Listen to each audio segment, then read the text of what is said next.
नमस्कार, मैं चेतन निराला और आप देख रहे हैं उदयपुर न्यूज़। उदयपुर न्यूज़ आपको लगातार ओसवाल समाज के होने वाले चुनाव के सिलसिले में लगातार आपको अपडेट करता रहता है। लेकिन बात करेंगे 18 जनवरी को जिस तरह से चुनावी प्रक्रिया जो शुरू होगी। हालांकि 18 तारीख के दिन बात करेंगे, सुबह 8 बजे से शाम को 6 बजे तक मतदान किया जाएगा। हालांकि अध्यक्ष चुनाव इस बार बहुत बड़ा चुनाव देखा जा रहा है शहर का।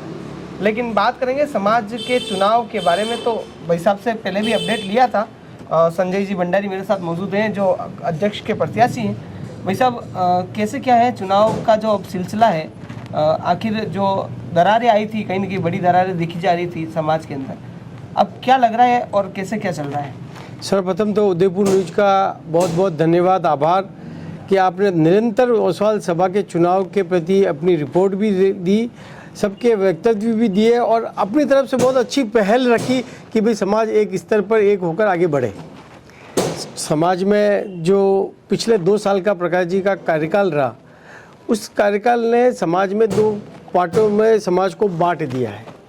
हमने हर स्तर पर प्रयास किया लेकिन सफलता नहीं मिली। हमारे समाज के वरिष्ठ लोगों ने आदरणीय वरिष्ठ एडवोकेट हर्ष कुमार जी मेहता को भी इसके लिए मैदान में उतारा, लेकिन किसी न कारण से एक रूपता नहीं बन पाई और उनको वापस फॉर्म विड्रॉ करना पड़ा। अब दोनों पक्ष चुनाव प्रचार के लिए तैयार है और चुनाव के लिए दौड़ रहे हैं।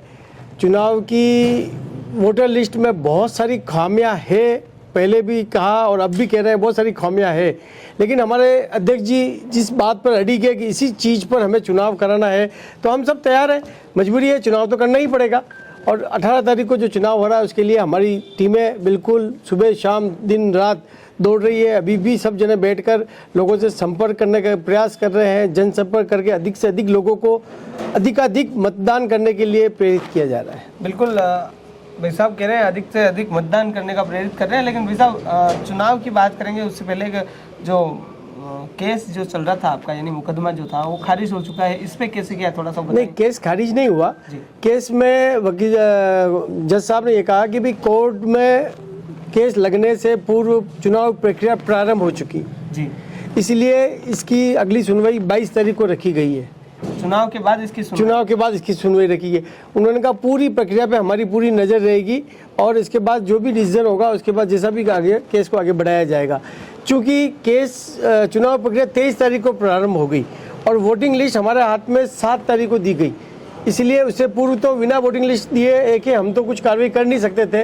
लेकिन हमारा जो विरोध वोटिंग लिस्ट में था वो हमने कोर्ट के सामने रखा, कोर्ट ने उसको माना भी सही। लेकिन चुनाव प्रक्रिया प्रारंभ होने के बाद कोर्ट ने कहा कि भाई हम स्टे नहीं देंगे, लेकिन इस प्रक्रिया में 22 तारीख को सुनवाई करेंगे। अगर उस समय भी लगा कि वास्तव में गलत वोटिंग हुई है, गलत तरीके से वोट करने वालों ने गलत वोट किए हैं, तो उनको हम देखेंगे। और सर जैसे कि चुनाव जो हो रहे हैं, अब 22 को आपको कोर्ट ने सुनवाई दे दी है, उसके बाद अगर बात देखा जाए तो चुनाव में अगर आप दोनों चुनाव लड़ रहे हैं, ठीक है, 18 को मतदान है, समाज के वरिष्ठ लोग भी आएंगे, समाज के युवा भी रहेंगे। हालांकि जो वोटिंग होगी उसके बाद कहीं न कहीं अध्यक्ष की घोषणा भी होगी, तो कौन जीतेगा कौन हारेगा, हालांकि ये तो तकदीर के हाथ में है। लेकिन फिर भी देखा जाए कि अगर प्रकाश जी जीते हैं या आप जीतते हैं तो क्या इस केस में आगे कुछ देखने को मिलेगा क्या? देखो, अभी तक तो हमारा आज भी प्रकाश जी से हमने यही निवेदन किया, इस वोटर लिस्ट को जहाँ डबल नाम है, जो बाहर के नाम है, जो अदर समाज के नाम है, उनको हटाकर अगर वोटिंग की जाएगी, इस प्रक्रिया को आगे बढ़ाई जाएगी, तो वास्तव में एक अच्छे तरीके से वोटिंग हो जाएगी और अच्छे शुद्ध तरीके से समाज को नया नेतृत्व मिल सकता है। लेकिन फिर भी अगर प्रकाश जी इस पर अड़े रहे और उसके बाद जो भी परिणाम आते हैं और कोर्ट में जो केस चल रहा है उसका जो निर्णय आएगा सबको मंजूर है। नहीं तो अभी जो कोर्ट का निर्णय आया, यानी कि 22 को सुनवाई की जाएगी, उसमें आपकी सहमति है? हाँ, सहमति तो दोनों पक्षों की सहमति, दोनों पक्ष भाई, वो तो जो कोर्ट के आदेश के तो कोई भी नहीं टाल सकता, वो तो दोनों की सहमति रहेगी। फिलहाल अभी तक ये हम मन थे कि भाई हम कैसे भी करके आपस में बैठकर इस वोटर लिस्ट को शुद्ध कर लेंगे, लेकिन सामने वाली टीम अड़ी गई जबकि भाई नहीं, हम तो इसी वोटर लिस्ट पे चुनाव कराना है। और जब हमारी बात कहीं सुनी नहीं गई तो ठीक है, हम भी इस पर तैयार हैं, इसी वोटर लिस्ट के आधार पर हम आगे बढ़ रहे हैं। इस वोटर लिस्ट में आप आगे बढ़ रहे तो हैं, लेकिन इस वोटर लिस्ट का अगर आधार देखें तो क्या आप उससे सहमत तो है ही नहीं? सहमत नहीं सहमत, बिल्कुल नहीं सहमत, लेकिन फिर भी आप चुनाव तो कर रहे हैं। अगर नहीं चुनाव करेंगे तो एक पक्ष को बिल्कुल चुनाव को मैं मतदान निर्विरोध चुनाव बनाना, तो वो तो करे या नहीं, चुनाव लड़ रहे हैं, अच्छे तरीके से लड़ रहे हैं और लोगों का बहुत सारा जन समर्थन हमें मिल रहा है, लोगों का आशीर्वाद मिल रहा है। सभी लोगों को, सभी समाज के लोगों को पता है कि जो गलत हो रहा है वो गलत हो रहा है, लेकिन ठीक है, अभी हमें समाज का बहुत सारा आशीर्वाद, साथ, स्नेह मिल रहा है। जहाँ जहाँ हम जा रहे हैं सभी लोगों को पता है बिना एड्रेस के नए 5000 लोगों से संपर्क करना कितना मुश्किल काम है, लेकिन फिर भी हमारी टीम 80% लोगों के पास पहुँच जाएगी, ये हमें विश्वास है। अच्छा, उसमें से आपकी टीम 80% लोगों से मिल जाएगी, ये हाँ, मिल जाएगी, बिल्कुल। ठीक है। भाई साहब, एक ऐसा बताएं कि उदयपुर में जिस तरह से अगर ये चुनाव जा रहा है अभी, जिस दृष्टिकोण से देखा जाए तो यानी कि जिसमें पुलिस भी इन्वॉल्व हुई, कोर्ट को भी इन्वॉल्व होना पड़ा, तो कहीं ना कहीं इस पे विचार करने का योग्य बात है। बिल्कुल, बहुत सारे विचार करने की जरूरत है, समाज के लोगों को त्याग करने की जरूरत है। जो भी कैंडिडेट है, मेरा भी कैंडिडेट हूँ, सबको त्याग करके एक जाजम पर बैठने की आवश्यकता है। ये बात मैं प्रारंभ से कह रहा हूँ और हमारे सभी समाज के वरिष्ठजनों ने कहा। बहुत से समाज के लोगों के मन में बहुत दुख है कि भाई हमारा समाज आज रोड पर क्यों है, लेकिन मैं तो यही कहूँगा, समाज का अध्यक्ष जब थाने में जाकर झूठी FIR कराएगा तो समाज को रोड पर आने से फिर और कौन बचा सकता है। बिल्कुल, आप देख रहे हैं ओसवाल समाज से जिस तरह से संजय जी के साथ प्रतिनिधित्व कर रहे हैं, भाई साहब से भी जानना चाहेंगे। भाई साहब, क्या नाम है आपका? सभी को नमस्ते, मैं सुधीर मेहता। जी सुधीर जी, भाई साहब बहुत बहुत स्वागत है उदयपुर न्यूज़ पे आपका। जी, थैंक यू। बिल्कुल, ये जो चुनाव हो रहा है ओसवाल समाज को अगर देखा जाए तो वेल एजुकेटेड एंड वेल अनुशासन उदयपुर की दृष्टिकोण से अभी तक समाज को माना जा रहा था, लेकिन समाज में इस तरह से अगर चुनाव हो रहे हैं, क्या कहेंगे, क्या विचार है आपके? नहीं, हमारा समाज आज भी वेल एजुकेटेड सभ्य समाज है। शांतिपूर्वक चुनाव हम संपन्न कराने जा रहे हैं, हम चुनाव प्रक्रिया में पूरा सहयोग कर रहे हैं। हमारा खाली एक ही ग्रीवेंस थी, मतदाता सूची। मतदाता सूची में हमारा विधान, हमारे कौन सदस्य हो सकता है उसको परिभाषित करता है। हमारे विधान में लिखा हुआ है कि वो ओसवाल लोढ़े साजन समाज का सदस्य होगा, वो उदयपुर नगरीय सीमा में रहने वाला सदस्य होगा, वो उदयपुर में 5 साल से रहने वाला सदस्य होगा, जिसका उदयपुर में चूल्हा चले वैसा सदस्य होगा, जिस मतदाता की उम्र 19 साल है वो सदस्य होगा।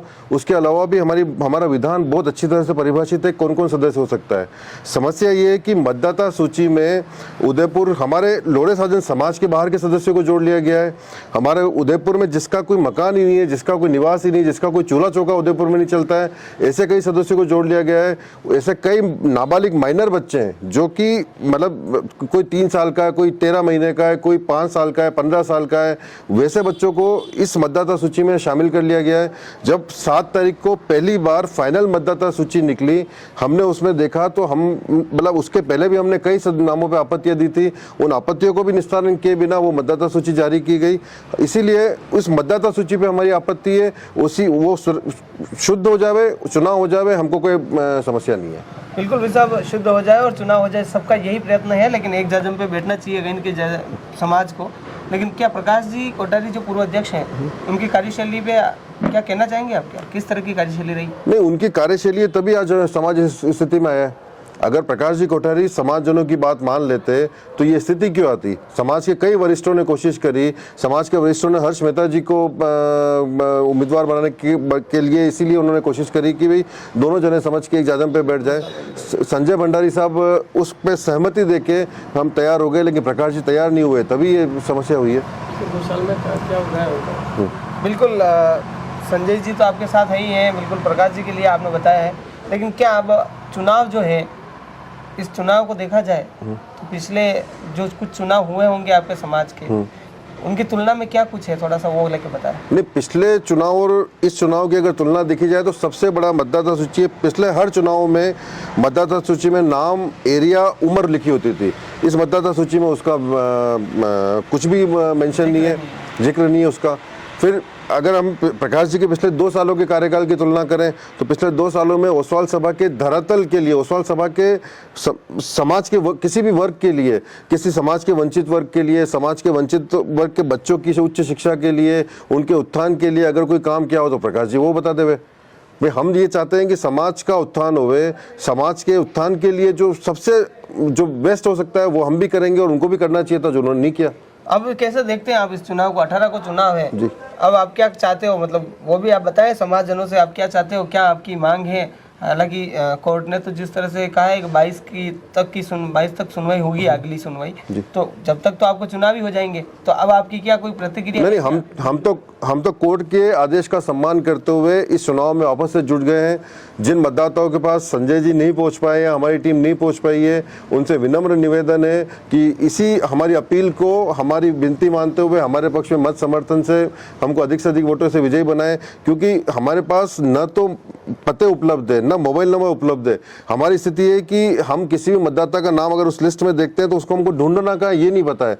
मान लीजिए अगर कोई प्रत्याशी है और उसको किसी एक आदमी का नाम ढूंढना है, तो वो उसको कहाँ ढूंढे? बड़गांव में ढूंढे, बलीचा में ढूंढे, सेक्टर 14 में ढूंढे, सेक्टर 4 में ढूंढे, उसको हमको ये नहीं पता है। हम लोग गली गली जाकर हमारे समाजजनों के जो घर जानकार है वहाँ पर हम वहाँ जाकर उनसे विनती कर रहे हैं, फिर भी कुछ घर हमसे छूट रहे हैं। तो हमारा सभी से यही निवेदन है कि हमारी इसको व्यक्तिगत विनती मानते हुए हमारे पक्ष में ज़्यादा से ज़्यादा मत समर्थन से हमको विजयी बनाए, ये एक निवेदन है। बिल्कुल, आप देख रहे हैं जिस तरह से ओसवाल समाज की बात आती है, जब कोई ऐसी मुद्दे आते हैं या फिर ऐसी कोई भी ऐसी उदयपुर की कोई बड़ी बात आती है तो सब एक साथ एकजुटता दिखती है। लेकिन कहीं न कहीं अध्यक्ष जो बनने के यानी चुनाव की जो प्रक्रिया है उसमें कहीं न कहीं ये दो भाग देखे गए हैं। हालांकि जिस तरह से संजय जी ने बताया था कि 22 तारीख के दिन अगली सुनवाई कोर्ट करेगी, तब तक इस चुनाव की जो प्रक्रिया है सुचारू जारी रहेगी। इसी को लेकर हालांकि पूरा उदयपुर न्यूज़ आपको लगातार ओसवाल समाज का अपडेट दे रहा है। और भी आपकी कोई अगर प्रतिक्रिया है तो कमेंट बॉक्स में ज़रूर डालें। मैं चेतन निराला, लग रही है उदयपुर न्यूज़ के साथ। नमस्कार।